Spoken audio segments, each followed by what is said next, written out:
പറയലേ എങ്ങനെയെന്നോ വന്നു ഒരുത്തൻ നമ്മുടെ ആളുകളെ മതം മാറ്റുന്നു, മതപ്രചരണം നടത്തുന്നു.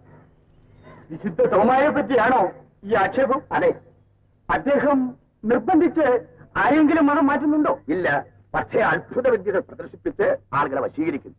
ഈ നില അനുവദിച്ചാൽ അമ്പലങ്ങളെല്ലാം അടച്ചുപൂട്ടേണ്ടതായി വരും. സംശയമില്ല. ഒരിക്കലുമില്ല.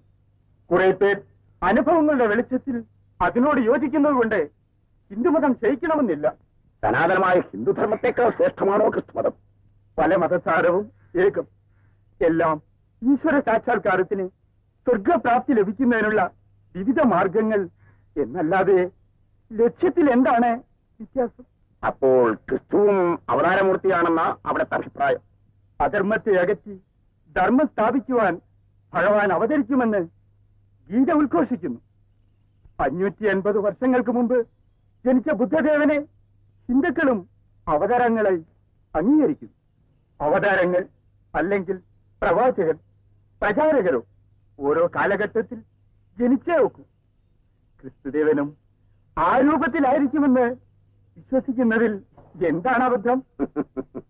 അപ്പോൾ ആ വിശുദ്ധ തോമ എന്ന് പറയുന്നവന് അവന്റെ ഇഷ്ടത്തിനൊത്ത് കൂത്താടാൻ അനുവദിക്കണമെന്ന് തന്നെയാ സ്വാമികളുടെയോ അഭിപ്രായം? അഭിപ്രായ സ്വാതന്ത്ര്യം അനുവദിച്ചിട്ടുള്ള പുണ്യഭൂമിയാണ് ആശഭാരതം. വിശുദ്ധ തോമയെ അനുഗമിക്കുന്നത് കൊണ്ട് ആർക്കെങ്കിലും ആത്മരക്ഷ ലഭിക്കുമെങ്കിൽ അത് എതിർക്കേണ്ട കാര്യമെന്ത്? എന്നാലും അയാളെ നിയന്ത്രിച്ചില്ലെങ്കിൽ അധികം താമസിയാതെ ഹിന്ദുക്കളെല്ലാം... തെറ്റ്. അങ്ങനെ നശിക്കാവുന്ന ഒന്നാണ്. അത്ര ദുർബലമാണ് ഹൈന്ദവ സിദ്ധാന്തങ്ങളെന്ന് നമുക്ക് അഭിപ്രായമില്ല. രാജകുമാരൻ വരെ ഇപ്പോഴയാളുടെ പിന്നാലെ ചുറ്റിക്കൊണ്ടിരിക്കുക. രാജകുമാരൻ ബുദ്ധിഹീനനോ വിദ്യാശൂന്യനോ അല്ലല്ലോ. എന്തായാലും ശരി, ഞങ്ങൾക്കിതിനോട് യോജിക്കാൻ സാധ്യമല്ല. യോജിക്കണമെന്നില്ല. യോജിക്കാൻ സന്നദ്ധതയുള്ളവരെ വിയോജിപ്പിക്കാനും നിങ്ങൾക്ക് സാധിക്കുകയില്ല. ശരി, നോക്കാം.